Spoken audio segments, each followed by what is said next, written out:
আসসালামু আলাইকুম, সবাই কেমন আছেন? আপনি যদি এসএসসি পাস করে থাকেন এবং অনার্সে ভর্তি হতে চান তাহলে এই ভিডিওতে শুধু আপনার জন্য আজকে আমরা জানাবো অনার্সে ভর্তি হতে কি কি কাগজপত্র বা ডকুমেন্ট লাগে।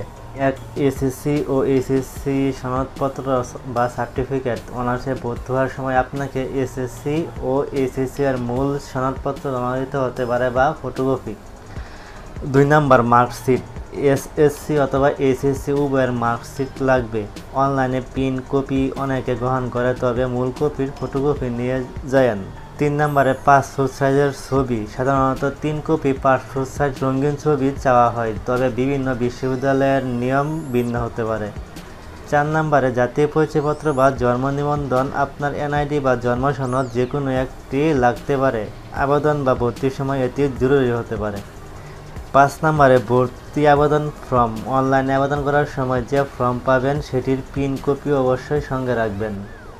6 নাম্বারে টাকা জমার রসিদ বা পেমেন্টস। অনেক বিশ্ববিদ্যালয়ে ভর্তির ফি অনলাইনে অথবা ব্যাংকের মাধ্যমে জমা দিতে হয়, সেই রসিদ অবশ্যই জমা দিতে হবে।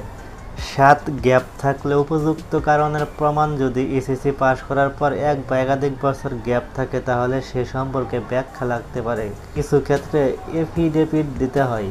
এই ছিল অনার্সে ভর্তি হওয়ার কাগজপত্রটি, তবে বিশ্ববিদ্যালয় বা কলেজ অনুযায়ী একটু ভিন্ন হতে পারে। কাগজপত্র অফিসিয়াল নোটিশ দেখে নেবেন।